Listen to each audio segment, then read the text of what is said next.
Ako pala si Anino Malaya, owner ng Indigo Terraco Arts.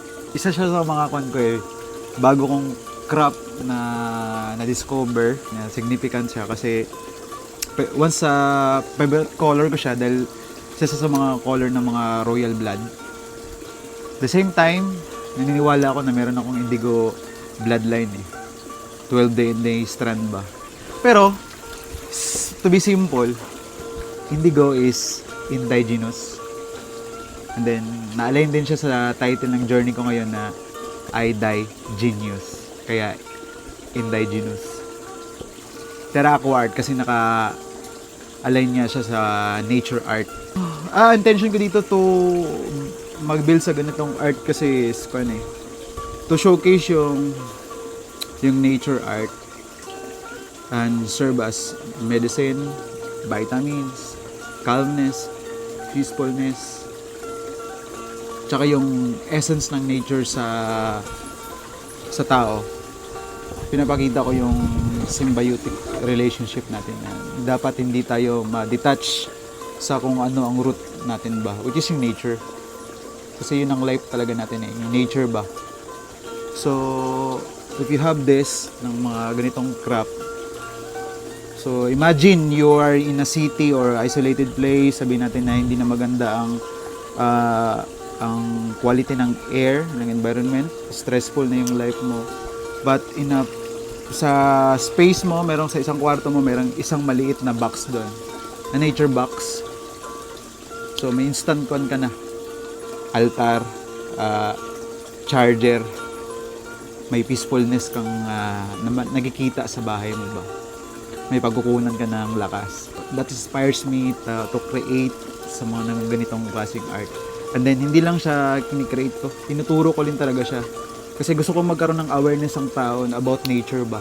Ito kasi sa atin yung gift ng God Na aware naman ako na in our present era, ganito na ang konsepto ng mga tao na sa westernized na tayo. Hindi ko naman yun pinagkakaila, hindi ko naman yung kinokontra. Pero I want to serve as Indigo na as a support system para sa mga tao. At yun nga, yun talaga ang goal ko na to create peacefulness sa bahay din. If you have my art, it's a lifetime art kasi it's a nature art na maipapamana mo pa sa sa next generation kasi hindi naman siya nasisira Nandiyan lang siya sa bahay mo. Continue serving, maintaining the good vibes sa bahay mo, yung peacefulness ba. Yung vision nito is reviving of God's creation. Ito yung addiction ko. Reviving God's creation. Nire-revive ko lang yung mga nasisirang mga driftwood, mga bato, yung mga napupulot kong mga bagay-bagay. So, piece by piece, binububuo ko yun to showcase na, ganito pala talaga to dati, yung piece na to. Like, mga bato na to na pinagdudugtong ko lang, tapos na-form siya na small scenery. To serve siya na, doon ko nakikita na nare-revive ko yung winasak ng mga tao or winasak din ng panahon ka dito. Ganun ang mangyayari doon. Ganun ang mangyayari dyan, Kuya. Nare-revive mo siya dahan-dahan. Yung nature na nasira ng panahon. Gawa man ng tao, kaya pababagong panahon.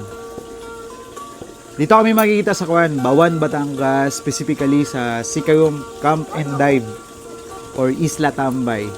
If you want to witness yung vibes namin dito or ma-feel mo yung kung ano man ang meron dito, nakikita mo yung sarili mong tinatawag ka ng lugar dito, you can hang out, hangabas, and then mag-chill ka dito. Makikita mo rin yung gusto mo ditong ma-feel the home.